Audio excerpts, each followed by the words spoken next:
Hi மக்களே, welcome back to my channel. And first time video பார்க்குறீங்கன்னா என்னோட name Janu. So நம்ம வீடியோவில் பார்த்தீங்கன்னா full and full law of attraction பற்றி தான் நம்ம நிறையா பேசிகிட்டு இருக்கோம். லா ஆஃப் அட்ராக்ஷன்னா என்ன, அண்ட் அதில் வந்து என்னென்ன சக்ஸஸ்ஃபுல்லான ஸ்டெப் இருக்குது அப்படின்னு சொல்லிட்டு நான் ஆல்ரெடி நிறையா வீடியோவில் ஷேர் பண்ணியிருக்கேன். ஸோ இந்த வீடியோக்கு நீங்கள் புதுசு அப்படின்னா அந்த வீடியோ நீங்கள் பார்த்துட்டு பழைய வீடியோ பாருங்க, நான் என்ன பேசுகிறேன் அப்படின்றது உங்களுக்கு புரியும். அண்ட் இந்த வீடியோவில் நம்ம எதை பற்றி பார்க்க போகிறோம் அப்படின்னா, லா ஆஃப் அட்ராக்ஷனை நம்ம லைஃப்பில் கண்டிப்பாக இம்ப்ளிமெண்ட் பண்ணியிருப்போம். தெரிஞ்சவங்க நம்ம லைஃப்பில் நிறையாவே இம்ப்ளிமெண்ட் பண்ணியிருப்போம். But one of the time பார்த்திங்கன்னா ஒரு இடத்துல அது ஸ்டக் ஆகி நிற்கும்.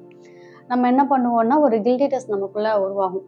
லா ஆஃப் அட்ராக்ஷன் மெத்தடை ப்ராப்பராக ஃபாலோ பண்ணவும் மாட்டோம், லைஃப்பை இம்ப்ளிமெண்ட் பண்ணவும் மாட்டோம். ஸோ இந்த மாதிரி ஸ்டேஜில் நீங்கள் உங்கள் மைண்ட் செட்டை எப்படி மாற்றணும் அப்படின்றத இந்த வீடியோவில் ஷேர் பண்ண போகிறேன். ஆக்சுவலி பார்த்தீங்கன்னா இது ஃபுல் அண்ட் ஃபுல் என்னோட ஓன் எக்ஸ்பீரியன்ஸ் தான். லா ஆஃப் அட்ராக்ஷனை நானுமே ஃபாலோ பண்ணேன். பட் ஒரு லெவலுக்கு மேலே என்னால் என்னோடய பர்சனல் ப்ராப்ளம்னாலேயோ இல்லை என்னோடய ஒர்க் ஷெடியூல்னாலேயோ என்னால் அது கன்சிஸ்டன்சியாக ஃபாலோ பண்ணவே முடியல. ஸோ அதுக்கு நான் என்னென்ன மாதிரி ஸ்டெப் எடுத்தேன், அகைன் வந்து எப்படி கன்சிஸ்டன்சி கொண்டு வந்தேன் அப்படின்றத என்னோட எக்ஸ்பீரியன்ஸ் தான் இந்த வீடியோவில் ஷேர் பண்ண போகிறேன். ஸோ ஸ்கிப் பண்ணாமல் ஃபுல்லாக பாருங்கள். ஸோ நான் பண்ண ஃபஸ்ட்டு தப்பு என்ன அப்படின்னு பார்த்தீங்கன்னா, அஃபர்மேஷன் கேட்குறதும் ஒழுங்காக கேட்குறதும் இல்லை, அண்ட் கிராட்யூட் எழுதுறதும் இல்லை. என்னோட லேசினஸ் அப்படின்னு சொல்லலாம். மெயின் ரீசன் வந்து நம்மளோட சோம்பேறித்தனம்.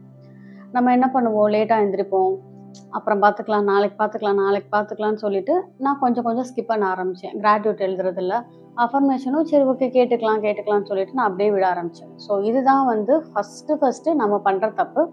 நாளைக்கு பார்த்துக்கலாம், இந்த விஷயத்த நம்ம மைண்ட் செட்டில் கொண்டு வந்துட்டோம் அப்படின்னா கண்டிப்பாக எந்த விஷயமே வந்து கண்டிப்பாக சக்ஸஸ் ஆகாது. ஸோ நாளைக்கு பார்த்துக்கலாம் அப்படின்ற ஒரு கான்செப்டே உங்கள் லைஃப்பில் இல்லாமல் பார்த்துக்குங்க. வாட் எவர் நீங்கள் வந்து ரொம்ப வந்து அஃபர்மேஷன் கேட்கணும், இல்லை கிராட்யூட் வந்து ஒரு 20 சென்டென்ஸ் 30 சென்டென்ஸ் எழுதணும்னு அவசியம் இல்லை. ஒரு நாளைக்கு காலையில் அட்லீஸ்ட் பேர் மினிமம் ஒரு 2 to 3 மினிட்ஸில் உங்களால் ஒரு 8 சென்டென்ஸ் கிட்ட எழுத முடியும். ஸோ கண்டிப்பாக கிராட்யூட் வந்து ஸ்கிப் பண்ணவே பண்ணாதீங்க.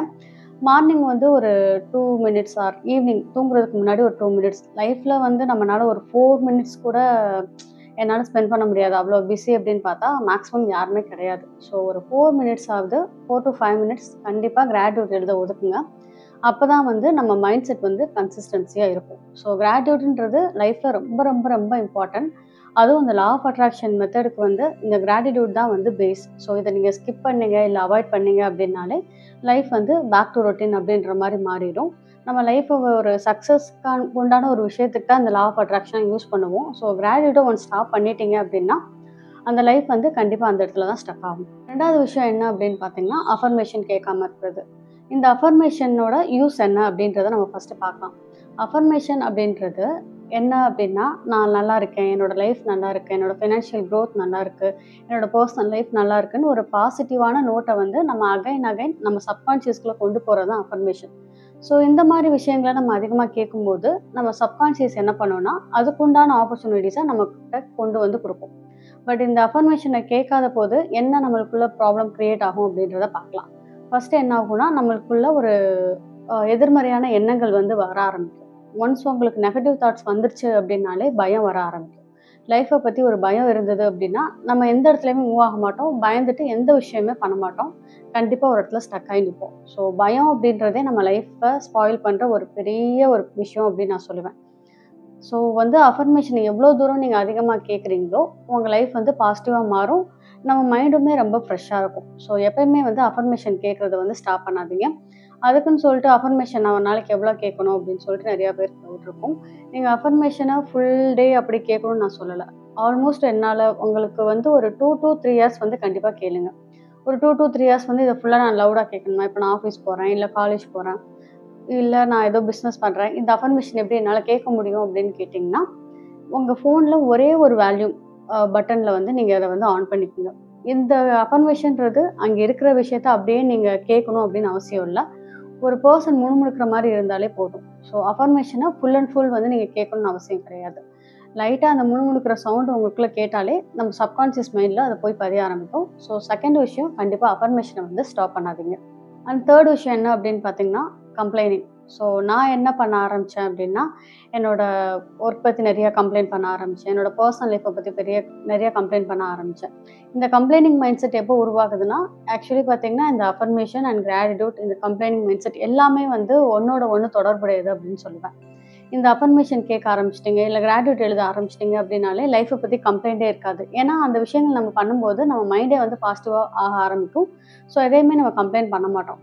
ஸோ எப்பயுமே எந்த விஷயத்தையுமே கம்ப்ளைண்ட் பண்ணாதீங்க. ஒரு விஷயம் உங்களுக்கு இருக்கா, ஓகே, அந்த விஷயத்தில் லைக் ஒரு பர்சனல் லைஃபோ இல்லை ஒரு ஜாபோ இருக்குது அப்படின்னா, நீங்கள் ஒரு 25,000 சம்பளம் வாங்குறீங்க. பட் உங்களுக்கு நீடோ வந்து ஒரு 40,000 50,000 இருக்குன்னா, ஃபர்ஸ்ட்டு இந்த 25,000க்கு நன்றி சொல்லி பழகுங்க. எனக்கு இந்த 25,000 கிடைச்சிருக்கு அப்படின்னு சொல்லிட்டு லைஃபுக்கு தேங்க் பண்ணி பழகுங்க. அப்போ தான் நீங்கள் 40,000 50,000க்கு உங்கள் இன்கம் வந்து மல்டிபிள் ஆக ஆரம்பிக்கும். இப்போ வந்து எனக்கு 25,000 தான் சம்பளமே கிடைக்குது. இத வச்சு நான் என்ன பண்ணேன்? என்னோட லைஃப்ப நான் எப்படி லீட் பண்ணேன் அப்படின்னு சொல்லிட்டு கம்ப்ளைண்ட் பண்ண ஆரம்பிச்சீங்க அப்படின்னா, கண்டிப்பா லைஃப் ஸ்டக் ஆகும். ஒரு குரோத் இருக்காது. ஸோ இருக்கிற விஷயத்துக்கு ஃபர்ஸ்ட்டு தேங்க் பண்ணுங்க. எந்த விஷயத்துக்குமே கம்ப்ளைண்ட் பண்ணாதீங்க. 4வது விஷயம் என்ன அப்படின்னு பார்த்தோம்னா, நம்மள வந்து நம்ம ஹேட் பண்றது. நம்மள வந்து ரொம்ப செல்ஃபா ப்ளேம் பண்ணிக்கிறது. இந்த விஷயம் வந்து நம்ம லைஃப்ல இருந்துச்சு அப்படின்னாலே, நம்மளால கண்டிப்பா சக்சஸ் பண்ண முடியாது. ஸோ ஃபர்ஸ்ட்டு உங்க லைஃப்ல ஒரு விஷயம் நீங்க வேணும் ஆசைப்படுறீங்க அப்படின்னா, ஃபர்ஸ்ட்டு உங்கள செல்ஃபா லவ் பண்ண ஆரம்பிங்க. நீங்க வந்து எப்பயுமே ஒரு மாரி நெகட்டிவ் வைப்ஸ்ல இல்லாம, ஒரு பாசிட்டிவான என்விரான்மென்ட்ல இருங்க.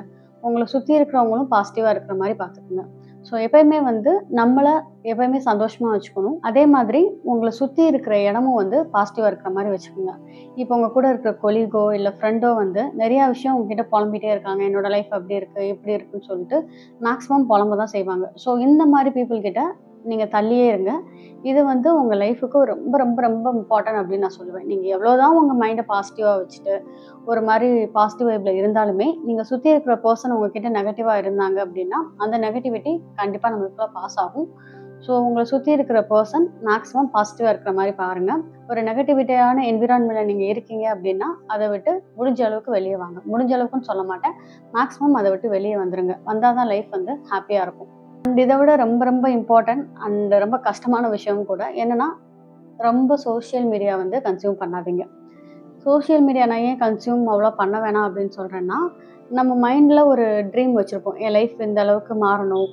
லைக் நான் ஒரு வீடு கட்டணும், இல்ல ஒரு கார் வாங்கணும், இல்ல நான் ஒரு பெரிய ஆண்டர்பிரினர் ஆகணும். இது மாரி நெறைய ஒரு கோல் வச்சிருப்போம். பட் இந்த மீடியா விஷயத்த நீங்க அதிகமா கன்சியூம் பண்ணும்போது என்ன ஆகும் அப்படின்னா, ஒரு மீடியா நீங்க எடுத்து பார்க்குறீங்க. இப்போ ஒரு Facebookஓ, Instagramமோ எடுத்து பார்க்குறீங்கன்னும்போது, உங்க லைஃப்‌க்கு தேவையான விஷயத்த அது ஒரு 2% 3% கூட குடுக்காது. ஒரு இப்ப நீங்க வந்து ஒரு பிசினஸ் ரிலேட்டடா ஒரு விஷயம் YouTubeல பார்க்குறீங்கன்னா, அத மட்டும் பார்க்க போறீங்களா? இல்ல. அத பத்தி ஒரு 5 நிமிஷம், 10 நிமிஷம் பார்ப்போம். அதுக்கப்புறம் நீங்க பார்க்குறது ஃபுல்லா உங்க லைஃப்‌க்கு தேவையில்லாத விஷயங்கள் தான். ஸோ நம்ம மைண்டுக்குள்ள அது ஸ்டோர் ஆகி ஒன்ஸ் அப்பான் த டைம்ல நம்ம கோல் என்னன்றதே நம்ம மறந்துருவோம். ஸோ மேக்ஸிமம் முடிஞ்ச அளவுக்கு கொஞ்சம் கொஞ்சமா சோசியல் மீடியா வந்து ஸ்கிப் பண்ண ட்ரை பண்ணுங்க. இது வந்து கொஞ்சம் கஷ்டமான விஷயம். பட் இத நீங்க ட்ரை பண்ணிட்டு ஒரு லைஃப்ல ஒரு சக்சஸ் பார்த்துட்டீங்க அப்படின்னா, உங்களால பேலன்ஸ் பண்ண முடியும். அதுக்காக நான் social media full and full stop பண்ணுங்க. லைஃப்ல ஒரு என்டர்டெயின்மெண்ட்டே இல்லாம இருங்க அப்படின்னு நான் சொல்ல வரல. ஸோ உங்க கோல அச்சீவ் பண்றதுக்கு ஒரு மைண்ட் செட் உங்களுக்குள்ள ஒரு மெச்சூரிட்டி வர்ற வரைக்கும் இந்த சோசியல் மீடியாவ மேக்ஸிமம் வந்து அவாய்ட் பண்ண பாருங்க.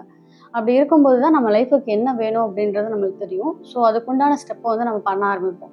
இப்போ நீங்க வந்து ஒரு பிசினஸ் பண்ணணும்னு நெனைக்கிறீங்க. பட் நீங்க சோசியல் மீடியாவே பார்த்துட்டே இருக்கும்போது என்ன நடக்கும்? அந்த பிசினஸ்ன்ற விஷயத்தையே மறந்துருவீங்க. அதுக்கு என்ன தேடணும் அப்படின்றத மறந்துருவீங்க. ஸோ மேக்ஸிமம் முடிஞ்ச அளவுக்கு உங்க லைஃப்‌க்கு என்ன ரிலேட்டடா இருக்கோ, அந்த விஷயங்கள மட்டும் பாருங்க. ஒரு லைஃப்ல நீங்க ஒரு சக்சஸ் பார்த்துட்டீங்க. உங்கனால இந்த விஷயத்த சோசியல் மீடியா பார்த்தாலும் என்னால பேலன்ஸ் பண்ண முடியும். என்னோட லைஃப்‌க்கு சக்சஸ்க்கும் நான் ஓட முடியும் அப்படின்ற மெச்சூரிட்டி வர்ற வரைக்கும், இத நீங்க பேலன்ஸ் பண்ணிட்டீங்க அப்படின்னாலே லைஃப் வந்து நல்லாருக்கும். ஸோ இந்த வீடியோ உங்களுக்கு புடிச்சிருந்துச்சு அப்படின்னா, உங்க ஃப்ரெண்ட்ஸ் அண்ட் ஃபேமிலிக்கு ஷேர் பண்ணுங்க. அண்ட் நம்மகிட்ட வந்து லைஃப் கோச்சிங்குமே இருக்கு. 1 to 1 லைஃப் கோச்சிங் இருக்கு. இப்ப நீங்க உங்க லைஃப்ப கம்ப்ளீட்டா மாத்தணும். என்னோட லைஃப்ல வந்து லைஃப் கோச்சிங்க நான் இம்ப்ளிமெண்ட் பண்ணி, என்னோட லைஃப் எனக்கு புடிச்ச மாரி மாத்தணும் அப்படின்னு நெனச்சீங்கன்னா, என்னோட பெர்சனல் லைஃப் கோச்சிங்ல ஜாயின் பண்ணிக்கலாம். என்னோட நம்பர் நான் டிஸ்கிரிப்ஷன்ல ஆட் பண்றேன். ஸோ நீங்க அதில போயிட்டு கூட இத பத்தி என்கொயரி பண்ணலாம். ஸோ இந்த லைஃப் கோச்சிங்கோட பெனிஃபிட் என்ன அப்படின்னு பார்த்தோம்னா, உங்களுக்கு 1 to 1 கோச்சிங் இருக்கும். லைக் உங்களுக்கு ஒரு கன்சிஸ்டன்சி இருக்கும். அது போக ரெகுலர் ஃபாலோ அப் கால்ஸுமே இருக்கும். ஸோ ஃபார் மோர் டீட்டெயில்ஸ் நீங்க எனக்கு வாட்ஸ்அப் பண்ணி கூட இந்த லைஃப் கோச்சிங்க பத்தி தெரிஞ்சுக்கலாம். நன்றி.